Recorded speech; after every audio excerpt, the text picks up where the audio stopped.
Bismillah, Assalamualaikum warahmatullahi wabarakatuh. Alhamdulillah wassalatu wassalamu ala nabiyina Muhammad sallallahu alaihi wasallam. Kami di sini dari kelompok 1 ingin mempresentasikan tugas ilmu pendidikan dengan tema pendidikan ditinjau dari beberapa aspek. Pendidikan ditinjau dari aspek filosofis. Filosofis adalah seperangkat pemikiran-pemikiran dan asumsi yang dijadikan titik tolak dalam merumuskan konsep-konsep pendidikan. Terdapat 4 contoh landasan filosofis pendidikan di Indonesia. Di antaranya adalah landasan filosofis Pancasila, landasan filosofis idealisme, landasan filosofis realisme, dan landasan filosofis pragmatisme. Landasan filosofis Pancasila adalah bangsa Indonesia memiliki filsafat umum atau filsafat negara ialah Pancasila sebagai falsafah negara. Pasal 2 Undang-Undang Republik Indonesia Nomor 2 Tahun 1989 menetapkan bahwa pendidikan nasional berdasarkan Pancasila dan Undang-Undang Dasar 1945. Landasan yang kedua yaitu landasan filosofis idealisme. Landasan filosofis idealisme merupakan aliran filosofis yang berpendapat bahwa objek pengetahuan yang sebenarnya adalah ide.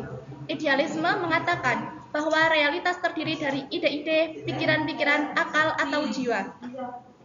Yang ketiga, landasan filosofis realisme. Landasan filosofis realisme merupakan aliran filosofis yang memandang bahwa dunia materi di luar kesadaran ada sebagai suatu yang nyata dan penting untuk dikenal. Yang keempat, landasan filosofis pragmatisme. Landasan filosofis pragmatisme berpandangan bahwa kriteria kebenaran sesuatu ialah apakah sesuatu itu memiliki kegunaan bagi kehidupan nyata. Aliran ini bersedia menerima segala sesuatu pengalaman-pengalaman pribadi, kebenaran mistis, bisa diterima sebagai kebenaran dan dasar tindakan asalkan membawa akibat yang praktis yang bermanfaat. Selanjutnya, pendidikan ditinjau dari aspek sosiologis. Model-model analisis pendidikan menurut teori pendidikan. Yang pertama, analisis model struktural, fungsional, analisis model konflik, analisis model sosiologi kritis, sosiologi pendidikan makro, sosiologi pendidikan meso, sosiologi pendidikan mikro. Pendidikan ditinjau dari aspek sosiologis. Sosiologis membahas serta memecahkan problematika yang ada dalam dunia pendidikan, terutama dalam interaksi yang terjadi di antara peserta didik dengan lingkungan, guru, atau sesamanya, serta membahas masalah mengenai gejala-gejala sosial yang terjadi di dalam pendidikan dengan menggunakan ilmu sosiologis sebagai pijakan guna memperbaiki mutu pendidikan.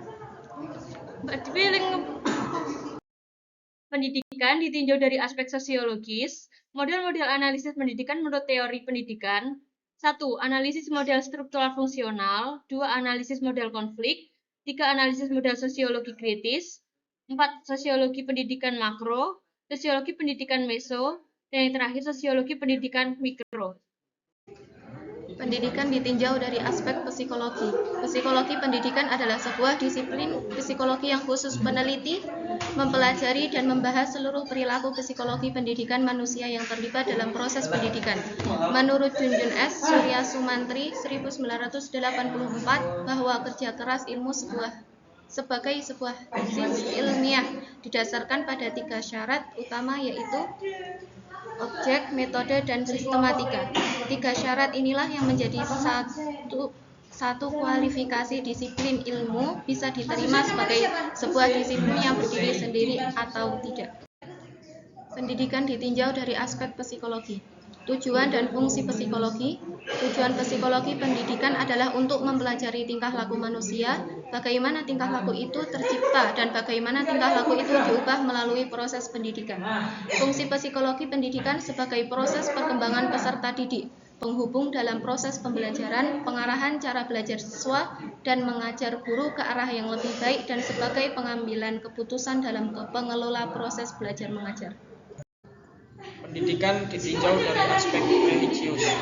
Religius seperangkat asumsi yang bersumber dari ajaran agama yang dijadikan titik tolak dalam pelaksanaan pendidikan.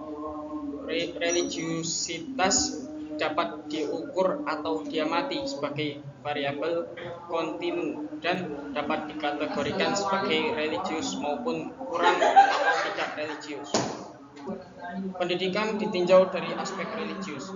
Religius perangkat asumsi yang bersumber dari ajaran agama yang dijadikan titik tolak dalam pelaksanaan pendidikan.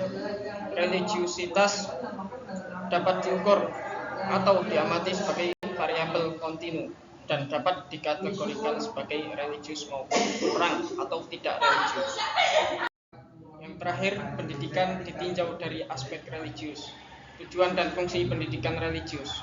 Tujuan, ajaran-ajaran agama dan berbagai ilmu yang dipelajari serta melaksanakannya dalam kehidupan sehari-hari. Memiliki budi pekerti atau akhlak yang mulia, menguasai ilmu dengan baik dan bermanfaat untuk orang lain. Fungsi, mengembangkan potensi dasar agar berhati baik, berpikir baik, berperilaku baik, memperkuat dan membangun perilaku bangsa.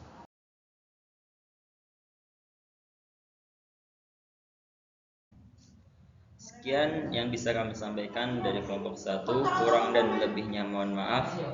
Wabillahi taufiq wal hidayah. Wassalamualaikum warahmatullahi wabarakatuh.